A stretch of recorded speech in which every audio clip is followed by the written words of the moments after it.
Boa noite, comunidade Arazipagus, boa noite, bom dia, boa tarde para quem vai nos assistir depois. Eu hoje tenho aqui o grande prazer de estar aqui entrevistando o nosso biólogo socialista, que está sempre com a gente, né, no nosso programa, ele procura sempre estar, fazer comentários, ele está aqui, ó. E eu descobri que ele é professor, biólogo, doutor em etologia, e desculpe a minha eu poderia fazer pesquisa, mas eu não quis perguntar para o Dodô Google, mestre em ciência, autor do blog Biólogo Socialista, autor do livro Irritante Necessário, que eu já tenho, inclusive eu iria mostrar aqui hoje, professor, mas como eu não estou em casa, eu estou no escritório, o livro ficou lá, né? Então, que eu queria mostrar o livro, que é um pequeno livro. Tá aqui, ó. Aí, ó, muito interessante. Tá? Então, realmente, estar aqui com um professor, né, que a gente, essa internet que nos leva, né, a conhecer virtualmente, conhecendo virtualmente, mas agora vendo o rosto, né, a gente começa a ter, essa inteligência artificial começa a se formar de verdade, né? Não só artificial. Tenho um grande prazer estar aqui contigo. Então, eu já começo meu programa perguntando: quem é Luiz Padula? Prazer, Bom, seja muito bem-vindo ao nosso canal Iaras e Pagus. o prazer é todo meu. Primeiro, eu queria agradecer aí pelo convite, né, de estar participando. A gente está sempre vendo as lives, acompanhando, né, porque a mídia alternativa é a nossa saída hoje em dia. E, inclusive, já faço voz aqui para vocês se inscreverem no canal, quem não está inscrito ainda, né, já compartilhei com um monte de gente também, para fortalecer, né, a mídia progressista. O Padula é um biólogo, né? E milita aí na causa progressista, na causa. Obviamente é uma causa justa da esquerda, mas, acima de tudo, eu acho que nós somos internacionalistas, né? Nós somos humanistas. Eu acho que esse é o ponto principal. Eu tenho 42 anos, já leciono biologia no ensino médio atualmente, sou professor há 16 anos.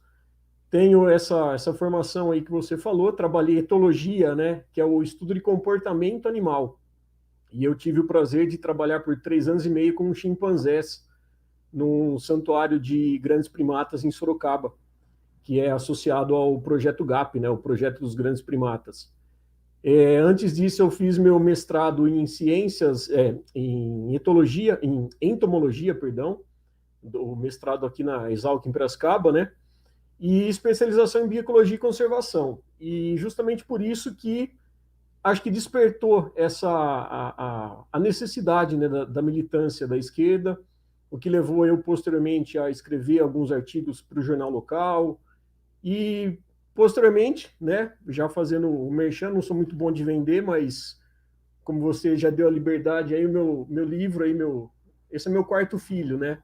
Mas esse eu reúno os artigos que eu postei nos portais progressistas, né, o Le Monde, o Brasil 247, o Pátria Latina, enfim, que a gente tenta fazer alguma diferença na sociedade, né? A gente sabe que é um trabalho de formiguinha, mas a gente junto forma um formigueiro, né?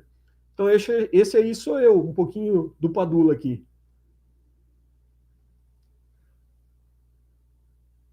Tá fechado. Já estão dizendo aqui o moço bonito, a Sibélia Baral, né? O Bojo canta com a gente também, Paulo Henrique. Boa noite, grande Padula. Aí, você é palestino ou você tem esse amor pela Palestina? Que eu vejo que você faz muitas publicações, que a gente, né? Como você disse que a gente é internacionalista, eu também sou, né, defendo as causas Palestina, Cuba, agora o Saara também ocidental, mas você realmente tem esse grande. Você é palestino? Ou é. Não, eu tenho sangue árabe, a parte do meu bisavô, libanês, né? Lá, é da região ali. E eu engajei mesmo na causa palestina por conta. Eu tive aluno que era, a família dele era da Palestina. Foi onde eu comecei a aprofundar o conhecimento e até hoje a gente é um eterno aprendiz, né? Como bom freiriano que somos, a gente está sempre em constante formação. E automaticamente eu comecei a estudar mais e aí não dá para a gente não fazer voz, né, para a causa palestina. Então, por isso que eu uso as redes sociais, inclusive, procuro levar isso também, discussão, para dentro de sala de aula, apesar de eu lecionar biologia, mas dá para a gente sempre colocar, né, mostrar um pouco da realidade, e por conta disso, né, acho que a Palestina, eu não nasci lá, mas ela está no coração. Aqui, a Sibeli está dizendo que esse moço bonito tem a sorte de ser meu companheiro.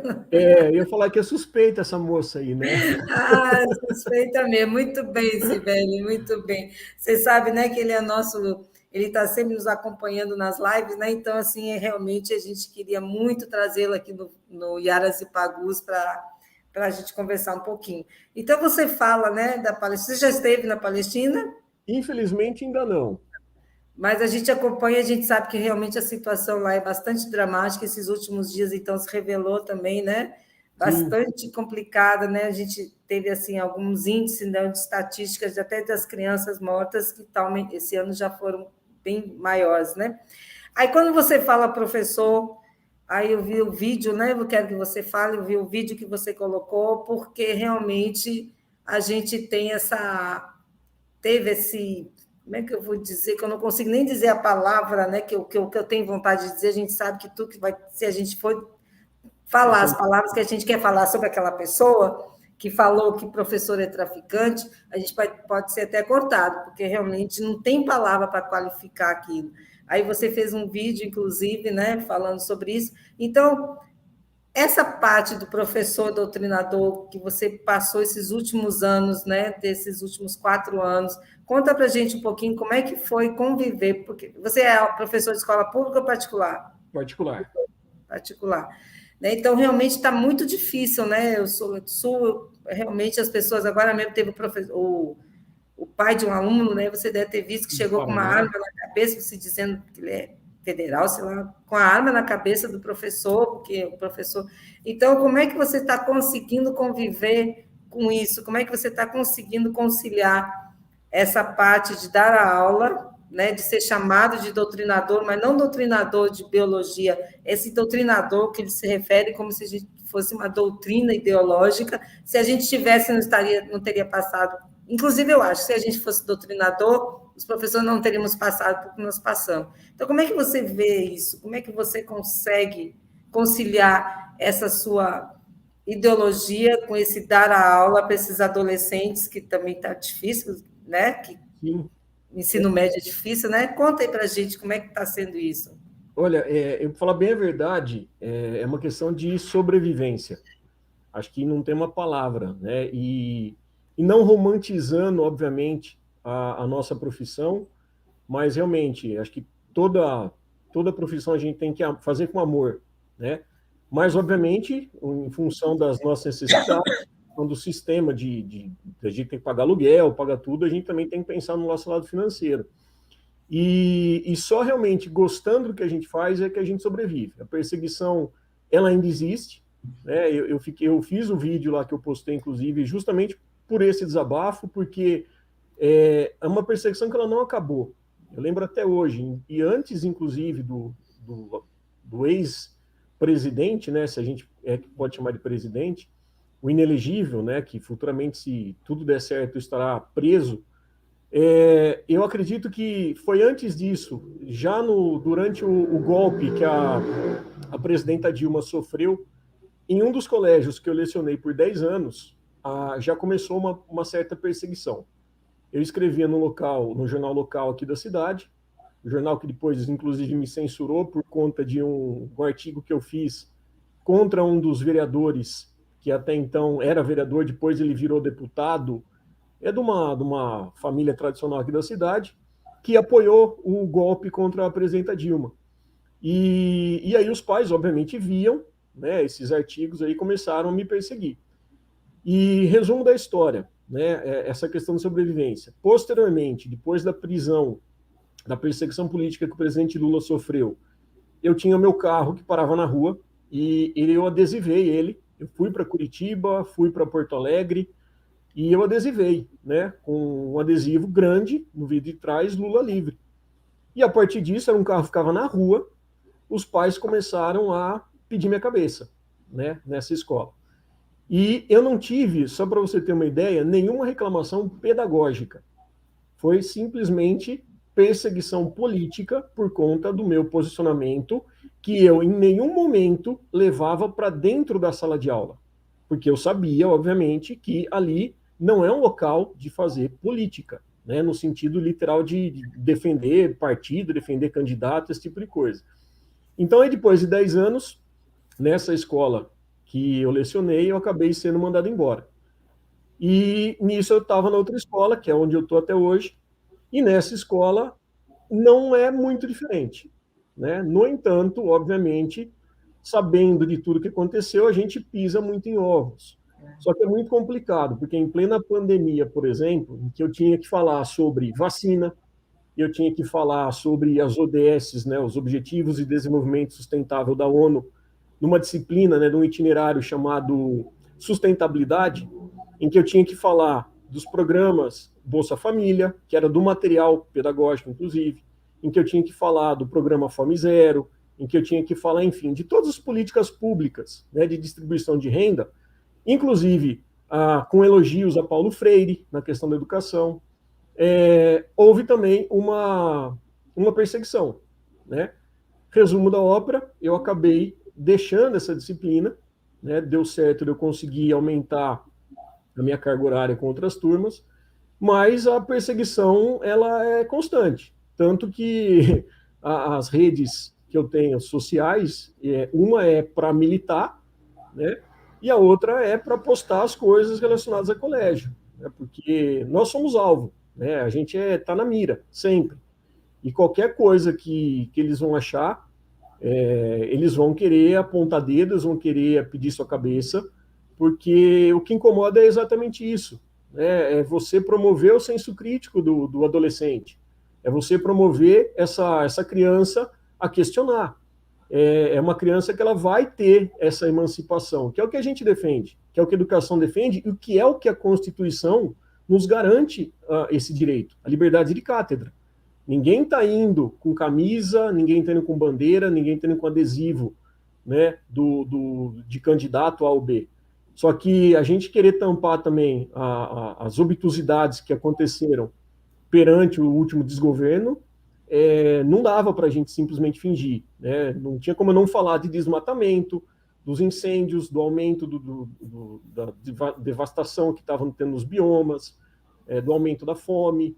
Então, tudo isso daí é motivo de perseguição, né? Mas a gente vai tentando lidar, deixando muito bem transparente, né? Olha, não estou falando defendendo A ou B, só estou falando da realidade, até porque os alunos de ensino médio que prestam Enem, por exemplo, eles precisam de repertório. E ao precisar de repertório, eles têm que saber o que está acontecendo no mundo, têm que saber o que está acontecendo no país. Não dá simplesmente para a gente fingir que é um mundo de mil maravilhas ali, um mundo todo florido, bonitinho. Eles têm que saber o que está acontecendo. E a nossa função enquanto educador, né, levar esse questionamento, apontar essas situações, dialogar, né, essa educação construtiva que a gente procura fazer. Só que incomoda, porque quando emancipam as pessoas, o sistema incomoda, né, e automaticamente a gente vê falas ignorantes, né, para não falar outras expressões que seriam as mais corretas aqui. Seríamos cortados? Surgem aquelas falas obtusas ali, enfim, mas é uma questão da gente ser professor, né? A gente tem que dar os pulos e a gente tem que não dá para negar, né? E não vão calar a gente vai falar, o que tiver que falar a gente vai falar, porque essa é a nossa função. A gente abraçou essa profissão e, acima de tudo, a gente está aqui para transformar essa sociedade, né? Como o Paulo Freire sempre fala, a gente não vai transformar o mundo, a gente vai transformar as pessoas e essas pessoas que vão transformar o mundo. Então, você é bem paulo freiriano mesmo, né? Você Sim, segue sim. realmente a Não linha... tem como não ser. Inclusive, quero aqui fazer minha singela homenagem, onde nos deixou um que era amigo de Paulo Freire, um freiriano, o professor Carlos Rodrigues Brandão. Ele estava na luta aí contra uma doença e, infelizmente, ontem ele nos deixou. Então, professor Brandão, presente. É colega daí de Americana. Não, não. Eu não o conheci pessoalmente, mas ele era bem relacionado com o pessoal do MST. Ele defendia, ele era amigo de Paulo Freire mesmo, né? Participei de muitas lives com ele, muitos encontros virtuais na época da pandemia, no centenário de Paulo Freire, né? E infelizmente ontem o físico dele foi, né? Mas os ensinamentos dele vão continuar. Certo. E vem cá, a gente está vendo aqui, ó, antes de a gente continuar, eu vou só dar uma lidinha no quem está aqui com a gente. A Sibeli fala até uma. Ela é professora também? Ela é nutricionista.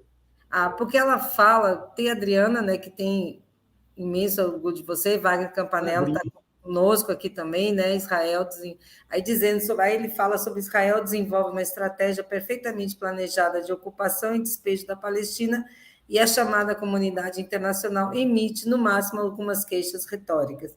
Então, você já conhece também Campanella, né? Campanella também sim. nos dá uma aula aqui, né? Que é o próximo, viu, vai Campanella? Eu vou atrás de você também vai vir aqui dar uma canja para a gente aqui falar um pouco, né?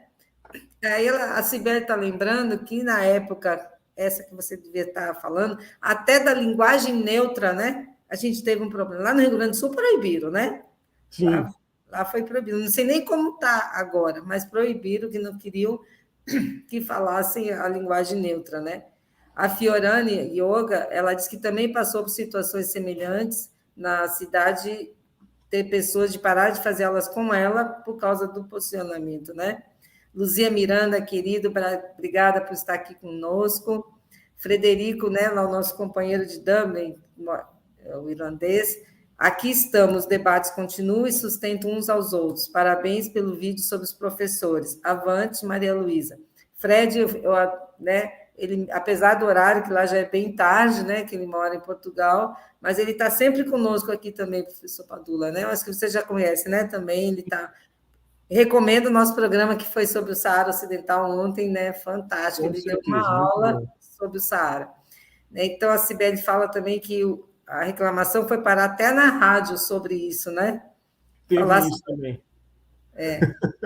ela É diz que, que é filha de professora. Realmente, isso, falar sobre atualidade em sala de aula está bastante complicado. Né? Realmente, a gente ficou numa situação tal, né, que a gente não sabe nem como se comportar, né? Tem algumas atitudes.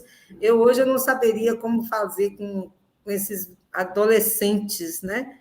Que na era da internet, na era da inteligência artificial, né, que tudo eles procuram o doutor Google para responder, né? Que eu até brinquei com você que o doutor mas realmente né? Então eu vejo assim a vida do professor realmente ele tem que construir, ele tem que descobrir novas formas de atrair a atenção desses jovens, né?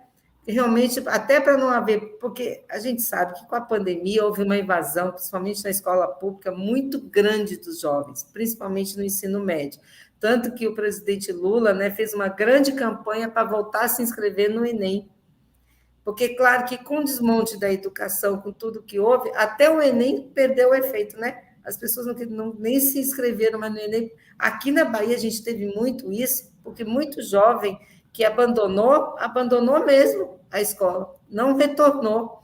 Então, e você acha que aí no Sul, por exemplo, isso aí está um pouquinho diferente? Essa reforma do ensino, você falou na matéria sustentabilidade, é uma das matérias que caiu fora?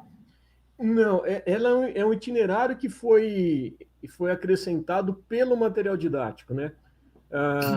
A questão do novo, né, que não é novo, o ensino médio, Sim, eu que leciono numa escola particular, eu até, os alunos têm uma consciência disso, né? Quando a gente fala, pô, mas o que é o novo ensino médio? Porque para eles não mudou nada, né? O que acontece? As escolas particulares em si, e não estou falando só da que eu leciono, mas as escolas em si, as particulares, elas continuam tendo a carga horária, só que assim, mudou o nome.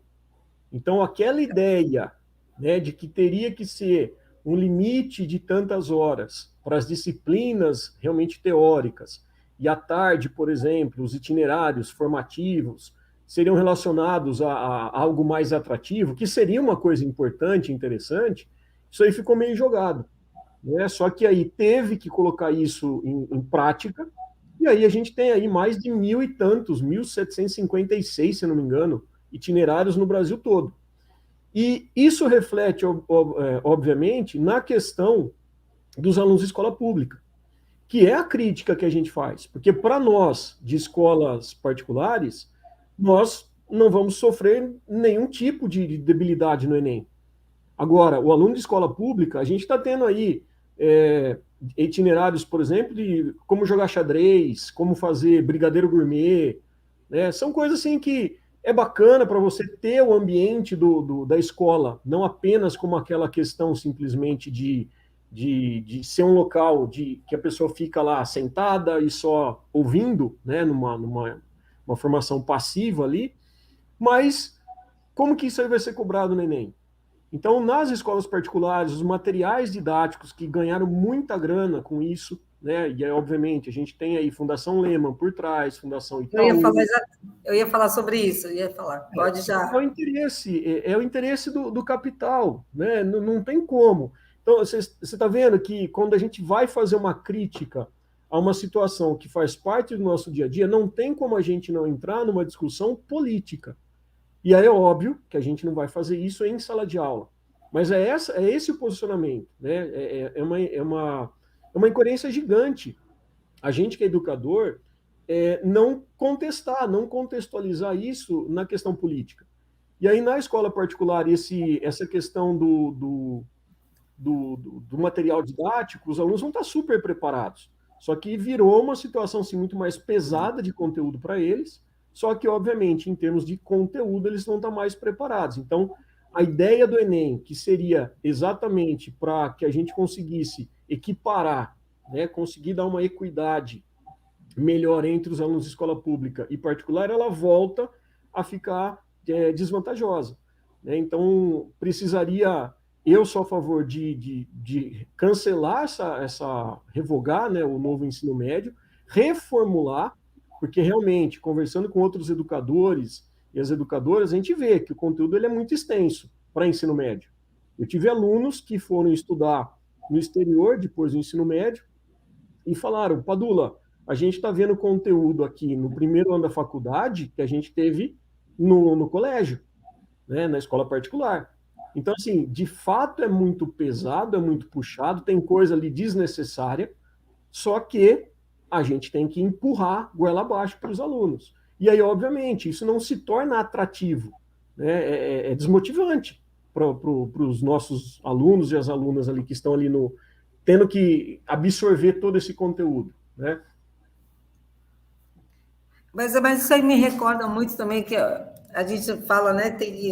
Agora, a partir de agosto, até já estou falando com alguns professores, a gente está tentando fazer programas sobre a educação mesmo, sobre essa reforma, sobre o que isso vai trazer. Eu tive num seminário aqui de um dos coletivos que eu faço parte, aí, que tentaram trazer para Salvador esse ensino que foi aplicado em Sobral, lá no Ceará, que por trás está o lema, né? Que na verdade é tudo realmente um sistema para você aprisionar. No final, você aprisiona todo, né, para fazer o que eles querem, né, para dizer que lá é o melhor ensino, mas no fundo eles estão aprisionados dentro de um esquema que é bem complicado. Eu sei que aqui em Salvador as professoras se rebelaram e não deixaram aplicar o método de ensino que tem lá para aplicar aqui, que elas disseram que não iam, que ia ser muito iam aprisionar as crianças de uma maneira tal que não deixariam elas nem pensar. Então, é mais ou menos por aí, né? Então, fica as crianças pequenas, esse método de ensino, né? Então, acho que a gente precisa debater muito, realmente, a educação de um modo geral. É isso que eu estou chamando os professores para a gente debater isso, né? E eu acho que é bem por aí, Maria Luísa, porque quando a gente fala numa educação, a gente está vivendo a gente sempre fala isso, né? Se a gente pega, nós estamos no século XXI, 2023.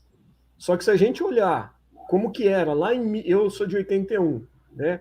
Mas se a gente olhar como era em 81, como era em 70, em 60, a disposição da sala de aula é a mesma. Né? Igual, Então, né? para começo de conversa. Eu não queria falar, eu queria dizer que essa reforma é igual ao ensino médio que eu fiz, né? Eu não vou dizer 50 anos atrás, né? Então. Só que aí, o que eu penso, isso é uma opinião minha, né? Assim, o porquê da gente não mudar isso? Primeiro, porque você vai começar a formar cidadãos pensantes verdadeiramente. Hoje em dia você tem lá 3, 4 por turma que você fala que é um ponto fora da curva. Porque o resto é aquele cara que faz aquela piadinha, para que eu vou usar isso na vida? Realmente tem coisas ali, vou falar dentro da própria biologia, que apesar de ser a ciência da vida, tem muita coisa ali que você fala, meu, não vai precisar usar isso, mas ele vai ter que saber para uma prova de vestibular, uma prova do Enem. Agora, o que seria importante? O que seria algo motivante? Né? Que o pessoal, eu não gosto muito de fazer comparação, né, com essa visão eurocêntrica, mas se a gente pega lá várias escolas, né, o padrão nosso que a gente sempre fala são as escolas da Finlândia, né, a escola da Ponte em Portugal, mas o que é de diferente ali? Você não tem esse ensino engessado, você tem o senso crítico.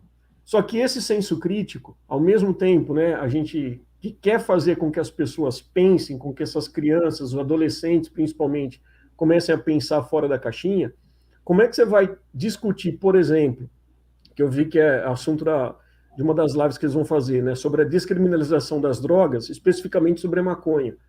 Como que eu vou fazer isso, que eu já fiz, por incrível que pareça, não sei como que eu sobrevivi na época isso no colégio que eu fui mandado embora, como que eu vou argumentar e mostrar que, olha, existem pontos benéficos no uso do determinado tipo de droga chamada ilícita, mas também existem algo negativo. E aí, como que eu vou chegar? E eu só contar uma história que eu lembrei agora aqui.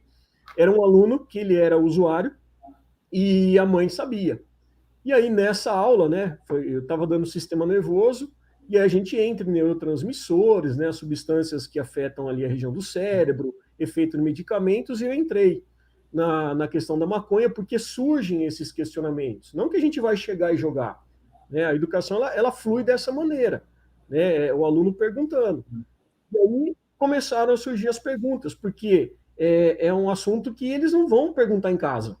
É um assunto que, mesmo que tenham redes sociais, quantas redes sociais aí, TikTok, Instagram, que eles vão falar, será que é verdade isso? Né? Então, eles têm na figura do educador uma pessoa que vai dar uma credibilidade.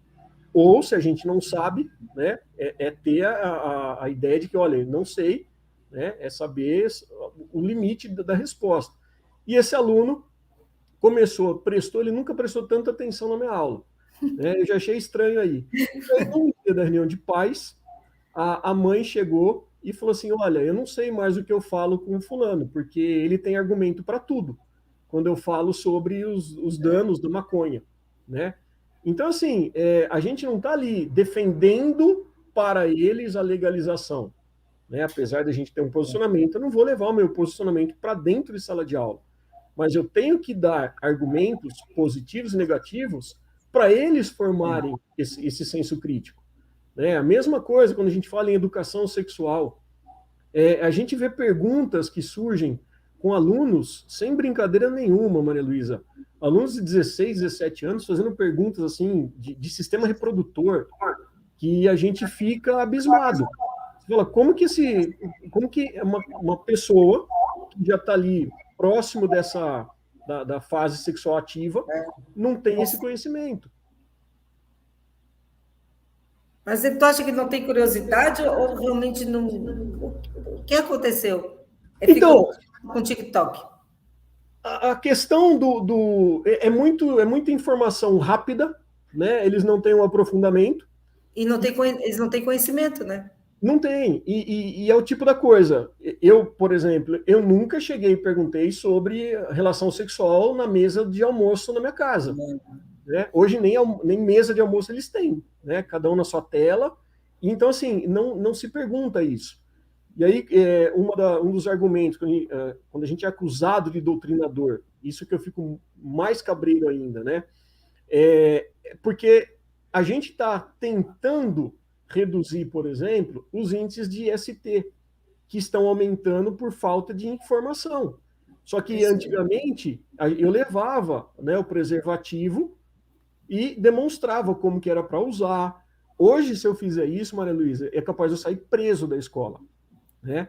Porque é uma informação necessária, uma questão de saúde pública, é uma questão de você estar vendo aí que os índices, a falta de informação, os índices de ISTs entre os adolescentes que acham que, eu sou bonito, cheiroso e limpinho, eu não vou ter doença, e eu não vou passar nenhuma doença, eu não vou contaminar ninguém, não vou ser contaminado, falta essa informação. Então, a partir do momento que a gente começa a mostrar essa realidade, eles começam, opa, pera lá. Né? Só que, ao mesmo tempo, eu entendo aqueles professores, educadores que têm medo. Porque, imagina, nossa, olha, para eles te filmarem hoje em dia, né, para fotografar, igual já fizeram em aula minha, fotografar um slide, fotografar uma imagem que eu coloquei ali, e falar, olha, o professor estava ensinando isso, o professor estava doutrinando isso, como aconteceu no caso na época das vacinas. Então, assim, eu entendo, né? A gente tem que defender o nosso emprego e a gente tem que tomar muito cuidado, só que não dá também para a gente ser aquele professor medíocre, simplesmente que, desculpa o termo, né, que vomita conteúdo, não permite pergunta, que não vai tirar dúvida e fala, não, isso daí não é assunto, depois a gente vê. Eu acho que eu, pelo menos, não sou esse tipo de professor. Então, pelo que você está falando, além de aumentar as doenças, pode aumentar também agora também a gravidez da adolescência, né? De novo. Que é o que já acontece. E aí, novamente, o que a gente vai voltar de novo a viver daquela época. É impressionante, na época da informação, que era para ter mais conhecimento, aí só se tem informação e não tem conhecimento. Pois é, e é uma coisa assim, que a gente sempre associa, né? Igual a gente estava assistindo a live anterior aí, estava até lendo algumas matérias, saiu no Intercept uma matéria falando que a poliomielite voltou para o Brasil. E ela estava erradicada em 1989. Voltou? Né? Voltou. Já teve caso, né, constatado aí. Por quê? Por conta dessa onda... De não tomar vacina, né? Exatamente. Do negacionismo de vacina.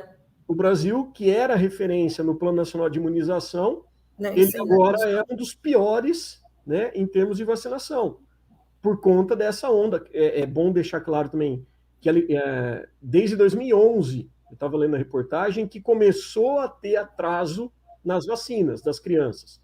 Só que, obviamente, foi potencializada pelo ex-desgoverno aí, né, por conta de toda essa onda negacionista. E aí, quando a gente fala em gravidez também, é a mesma coisa.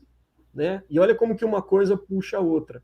A gente está falando de adolescentes que engravidam e quantas informações a gente ouve falar?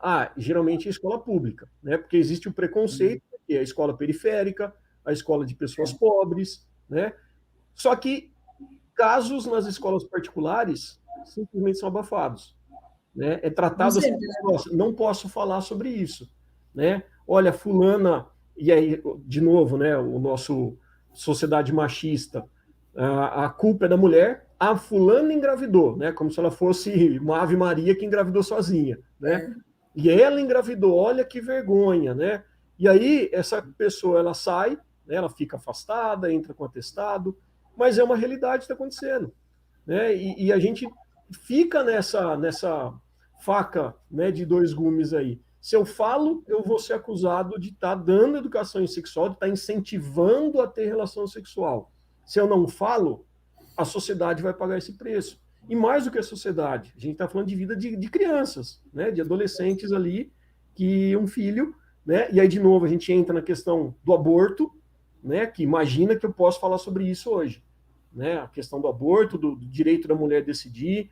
Então, assim, são coisas que permitiriam uma escola mais participativa, que permitiriam um conhecimento efetivo, não um decoreba. Né? Mas, infelizmente, espero que esse tempo diminua, né? essa perseguição diminua, que a gente possa efetivamente ser verdadeiro orientador, né? Na vida dessa molecada aí, porque há muita falta disso. A gente acha que eles são todos descolados por conta de saber mexer, né, com inteligência artificial, de Pois é, montagem, de dancinha de TikTok, só que falta o básico do básico, né? que é o conhecimento. Bom, então agora vamos mudar um pouquinho, que a gente, né? Eu quero saber, assim, para você, você escreve, como é que você se descobriu de esquerda? Você sempre foi na adolescência, foi no ensino médio, foi na universidade? Como é que você veio se descobrindo? Vem de uma família de esquerda? Porque às vezes se você vem, Não. é mais fácil, né? Agora, se você não vem de uma família de esquerda, você se constrói. Então, conta para a gente um pouquinho essa história. Eu, muito pelo contrário, né? Eu dá até vergonha de falar, né? Mas, enfim, a família inteira é bolsonarista, né? Então, é um Você atrito. já luta contra isso em casa. Pois é, Já é uma exatamente, luta diária, então. exatamente. E é uma luta, assim, bom, a gente sabe muito bem como que os bolsonaristas não aceitam divergência, né? Então, eu quando comecei mesmo, quando me enxerguei, né, na questão esquerdista, foi na faculdade, né? Eu tinha uma disciplina, não vou lembrar o nome, era o professor Valdemares Guissardi, lembro até hoje o nome dele, um senhor baixinho, magrinho de bigode, foi exilado na época da ditadura, e ele começou a trazer informações ali que até então para mim era só biologia, era só animal que importava, e eu comecei a prestar atenção nessa disciplina. E eu comecei a interagir, né? Comecei a pesquisar, aí eu comecei a ler. Eu não gostava de ler até então, né? Hoje eu sou livreiro assim de último, né? Todo dia eu tô lendo, né? E aí na faculdade eu me descobri e comecei a aprofundar, sempre trazendo para o lado da biologia, né? Sempre procurando a questão da biologia. E aí, obviamente, mais para frente, já durante o mestrado, no próprio doutorado, eu comecei a ler algumas outras coisas de geopolítica, comecei a interagir mais com as lives, né? Na época isso aí se tornou uma constante maior, né? Principalmente na pandemia. Mas eu nunca deixei de escrever, né? E na época do jornal aqui tinha um limite, né? Eram cartas de colaborador também, e eu escrevia um pouquinho sobre tudo, né? E aí eu comecei a ver, teve um caso de um chimpanzé aqui que a gente lutou, né, para transferir ele porque ele sofria tal, e aí começou a envolver política nisso. E aí eu comecei, acho que aí foi o gancho que eu comecei a entender o que é, né, o que são essas relações políticas. E a partir de então eu não larguei mais. Né? Hoje eu gosto muito de escrever, inclusive hoje à tarde aqui estava escrevendo um artigo sobre a Palestina, fazendo um paralelo com os complexos, né, as favelas no Rio de Janeiro. Então, assim, foi uma descoberta que eu tive e hoje não dá. Né? Tem um biólogo que eu gosto muito, o Lewontin, o livro dele estava até aqui agora, que ele já é falecido, tudo, eu descobri ele recentemente. E ele é um biólogo marxista, né? E até então eu não sabia que ele era, né, nessa pegada, porque ele é contra essa visão do reducionismo, ele fala muito bem da questão, dos artigos dele, por exemplo, ele cita Cuba, né? Por que Cuba é referência na saúde? Porque ela tem uma visão holística, ela não cuida apenas da causa, né? Mas é o que está gerando tudo aquilo. E isso incomoda, né, o capital. Né? Se a Muito gente bem. consegue ver, né, e aí a relação que tem com a biologia, não adianta eu falar assim, não, vamos acabar só com o desmatamento na Amazônia. Não, mas espera um pouquinho, o que isso tem a ver? Né? E aí é isso que eu procuro mostrar, né? Trazer essa discussão em aula também, porque uma coisa é pegar os lances isolados assim, simplesmente falando, olha, desmatamento causa isso. Tá, mas o que tem a ver o desmatamento com garimpo ilegal? Né? Por que a gente tem que defender os povos originários? Por que nós temos que estar do lado dos povos indígenas? Né? Então, são situações assim que eu fui me encontrando. E aí, conforme a gente vai vendo, a gente vai lendo, um livro, um artigo vai puxando o outro, você vai conhecendo autores. Assim que eu fiz amizade com o professor Lejane, né, que é aqui de Campinas, tive o prazer já de conhecê-lo pessoalmente. E foi assim, foi uma descoberta que ela foi meio que ao acaso, né? E hoje eu paro e penso, nossa, mas como eu pensava errado antes, né? Até porque a família era toda de direita, a minha casa era o estado de São Paulo direto, era Jornal Nacional, né? E aí eu comecei a contextualizar e falei, não, peraí, tem coisa errada. E eu me descobri a ovelha vermelha da família, né? Para desespero do meu pai e da minha mãe, principalmente. Que continuam, e mesmo assim, é uma pergunta bem particular, bem da família, e continuam defendendo. Isso aí, Infelizmente, aí dói, infelizmente. né? Porque tudo bem, as pessoas foram, né, iludidas, que não gostavam, não, né, se decepcionaram com o PT, seja lá por várias outras razões, aí, né, foram para esse lado, mas depois de tanta coisa que aconteceu, e aconteceu hoje não é convicção, são coisas provadas, em Sim, prova. não, e não precisa nem no campo da política em si, Não, né? não, como pessoas mesmo. É, porque assim, Como eu pessoas, lembro até hoje, assim, claro, pai e mãe a gente nunca deixa de amar, né? lógico. Mas eu evito, não dá reunião de família assim que você sabe que vai sair faísca, não dá muito. Não E a dá. questão de vacina, por exemplo, né? Quando a gente começou a falar que meu pai falando que não ia vacinar, e são pessoas instruídas, né? Só E que não entrou tomaram a nessa, vacina mesmo. tomaram, né? A minha mãe, que é menos cabeça dura, né? Ela acabou convencendo e tomaram. E eu mostrava, e aquela história, né? Mandava as coisas no grupo da família, não, porque eu já fui expulso e eu me expulsei a segunda vez, né? Mas mandava para minha mãe, falou, olha, tá acontecendo isso. Aí minha mãe mandava, olha, isso daqui é verdade? Então, assim, minha mãe, ela dá maior liberdade, né? Para poder argumentar. Mas agora meu pai é mais difícil. Então, eu usava a minha mãe para tentar chegar nele.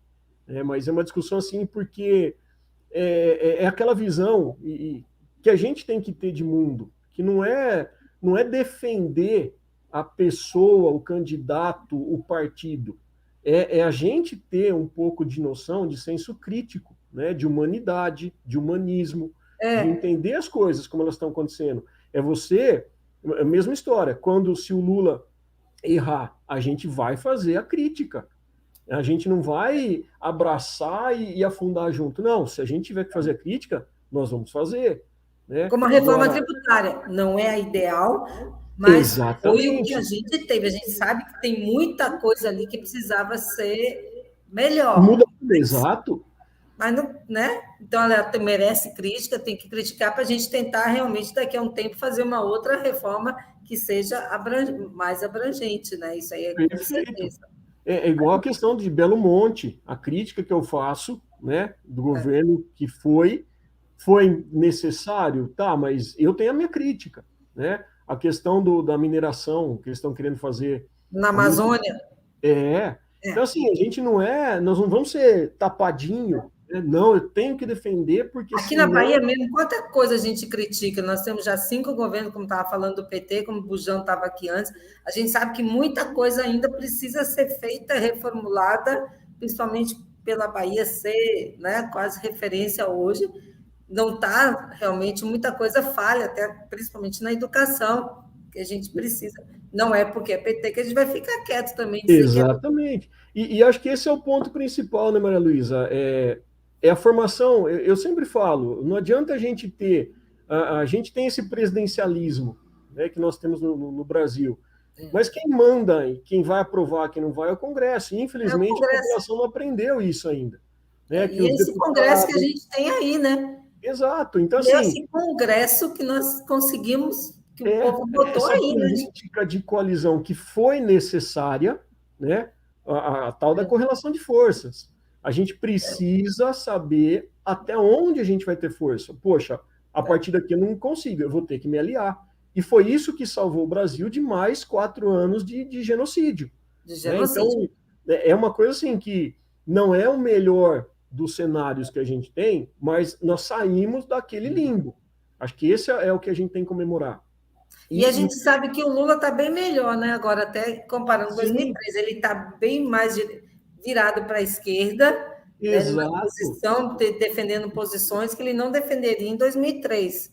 Né? E, Aí, e talvez, exatamente. e E ele eu acho defende assim, com firmeza hoje, né? Não, ele tá mais, ele é inteligente, né? Isso a É, gente não pode negar. E o velhinho lá, ele tá bem, tá ele está gostoso com de ver. conhecimento. Hoje ele Tem, tem conhecimento. Ele não tem só exatamente. informação, que é Então a ele, diferença, né? Hoje ele e, tem conhecimento. e ele manda os recados, ele fala o que tem que falar, e ele sabe que, poxa, ó, se eu não falar agora, ninguém vai falar por mim, né? E ele aprendeu a ouvir, né? Acho que É, esse é o ponto importante. E é isso que nós, enquanto cidadãos e cidadãs, né, independentemente da gente ser de esquerda ou não, né, mas é, militantes que somos, a gente tem que ter essa educação. Acho que a gente tem que ter essa educação política.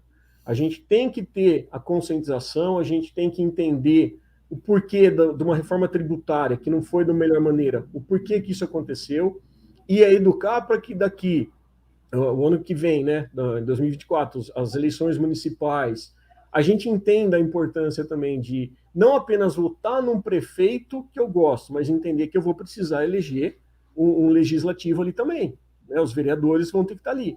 Então, acho que é essa a importância que a gente tem que ter. Né? Acho que é isso que a gente tem que fazer, essa conscientização. E para justamente deixar de amores, né, partidários, né, políticos, mas que a gente consiga efetivamente transformar, né, a sociedade através das pessoas, né, não esperar de congresso, não esperar simplesmente de presidente, e pressionar. Né, acho que é isso, e foi o que o Lula falou para a gente, me cobrem. Né, e é isso que a gente tem que fazer. tem que fazer. E a gente tem que fazer mesmo. E olha só, e passa rápido, já estamos nos minutos finais da nossa live. Então, eu só quero que você diga assim: você, onde a gente encontra teu livro? Os teus artigos são semanais, são diários, e você continua escrevendo nos É, blogs 47, no Le Monde. isso. Eu, assim, agora que eu estou de férias, eu estou escrevendo com um pouco mais de frequência, né? Mas, assim, não tem uma regra, tá? Tem o blog, né? Todos que eu mando para os sites ali, eu posto no meu blog, que é o Biólogo Socialista. Tem no meu Instagram também o link dos todos os artigos, né? Que também é o @biólogo socialista. O meu livro, eu tenho comigo alguns exemplares, é uma produção independente, né, que eu acabei fazendo, que eu queria exatamente tornar isso, todas essas angústias, eu costumo falar que eu escrevo para libertar meus demônios, né? E todas essas angústias eu queria tornar pública, né? Então tem todo um contexto histórico ali, desde quando eu comecei a escrever os primeiros artigos, né? Então pode adquirir comigo diretamente lá no Instagram, mando um direct, né?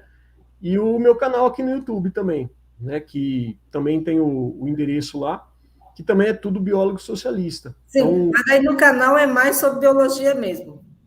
eu procuro fazer o apanhado da biologia num contexto, né, mais politizado. E ainda tem tempo, gente, de assistir as nossas lives, de compartilhar, de estar sempre presente, né? Então, assim, então eu agradeço muito, né? Que é muito legal, passo para você. Gente, aqui foi o biólogo socialista, o nosso internauta que nos acompanha, esse professor maravilhoso que está na luta, na batalha, porque uma das profissões, né? Aí vocês até devem ter visto, né?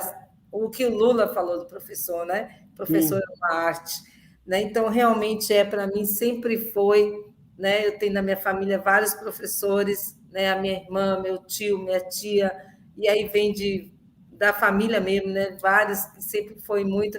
Aí você falando de família, eu tenho realmente a minha sorte da minha família, a gente é unido até nesse sentido da esquerda, que sabe? maravilha. Aqui não tem, eu não consigo, eu tento lembrar, assim, então, Luísa, não é possível. Eu disse, é.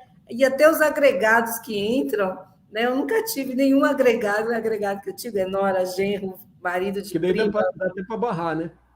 Pois é, e não são, eles são todos, eles continuam não tão progressista quanto eu, assim, não tão comunista, mas são de esquerda, são dessa linha de lutando por esse mundo mais justo, né? Então, realmente, eu nunca briguei com familiar nenhum. Então, isso é um privilégio. Realmente, isso é um privilégio, sabe? Aí, quando eu lembro do meu padrinho, lá em Canela, que fez campanha para com 91 anos, foi para as ruas com a bandeira do PT fazer campanha para Lula, né? Então, isso aí diz como é a nossa família, né? Então, realmente, é um privilégio, sabe, Padua, você conseguir ter isso, né? Então, acho que por isso que a gente consegue ser mais tranquila para até levar à frente, né, o que a gente pensa, o que a gente fala, né? Mesmo que os vizinhos não sejam, mas é outro problema. Mas foi um prazer imenso, imenso mesmo ter você aqui com a gente, né? Espero que, né, a gente consiga até fazer esses programas sobre educação que a gente está planejando aqui no canal, né? Aí você volta a vir para falar dessa parte da educação, da reforma do ensino médio. Esse é a outra, sobre um outro parâmetro, né, que a gente vai falar. Convido, né? Você sabe, amanhã tem ecologia, a gente vai continuar falando sobre o problema da energia nuclear em Minas Gerais, Minas, né? Sexta tem no contrapé. Não, é no contrapé que eu sempre troco, no ângulo esquerdo, sexta é no ângulo esquerdo. Para a gente fazer uma pequena revista semanal, porque o nosso Narrativa, sábado, por motivos técnicos, né, é que eu tenho uma reunião semestral da BJD, o João tá viajando, então a gente não vai poder ter um programa ao vivo, né, mas nós vamos reprisar o Planisfério sobre o Saara. Então, já convido vocês aqui, não assistiu ontem, então, sábado, no Narrativa, nós vamos retransmitir esse programa. É importante a gente estar, né, começando a falar do Saara, as pessoas estão começando a ver o Saara Ocidental, né, o povo sarauí, que é uma vida também interessante, né, que eles são oprimidos lá pelo Marrocos, então tem várias coisas que a gente está botando aqui para frente. Então, eu passo para você fazer a despedida, né, se despedir de nossos internautas, e não se esqueçam, se inscrevam, se puder, torne membro, mande chat, super stick, vamos fortalecer, gente, a gente está rumo aos 10 mil inscritos, né? Então, vale a pena a gente estar aqui, né, com vocês. Professor Padua, prazer, se despeça aí as suas considerações finais. Prazer todo meu, agradeço novamente pelo convite, de poder falar um pouquinho da nossa luta aí, e de saber que nós estamos juntos, né, de conversar ainda que distante e online, mas agora se vendo, como você bem disse, né, e contem comigo, né, no que a gente puder ajudar, no que a gente puder também discutir, podem contar comigo aí. Agora estou em férias bem mais tranquilo, né, e só uma frase que eu gostaria de falar aqui, que esses dias uma live no outro canal, e acho que resume bem, né, a pessoa, eu não vou lembrar o nome da pessoa que falou, foi uma telenauta aí, uma internauta aí, ela falou o seguinte, olha, foi na época, na ocasião, né, que o Lula falou no Fórum de São Paulo, né, de ele não se ofender em ser chamado de comunista. E é uma frase que eu guardei, que essa pessoa falou no chat, e acho que vale muito isso para a gente. Podem chamar a gente de socialista, pode chamar de comunista, de leninista, marxista, petista, lulista, mas só não chama a gente de egoísta, que é exatamente isso que a gente é. A gente quer igualdade para todo mundo, a gente quer que todo mundo tenha direito, né? E é por isso que a gente luta, né? Então é um prazer estar aqui com você, somando nessas trincheiras, ainda que online, mas contem comigo sempre e estamos juntos. Com certeza, por um mundo mais justo sempre. Sempre. Obrigada. Tchau, gente.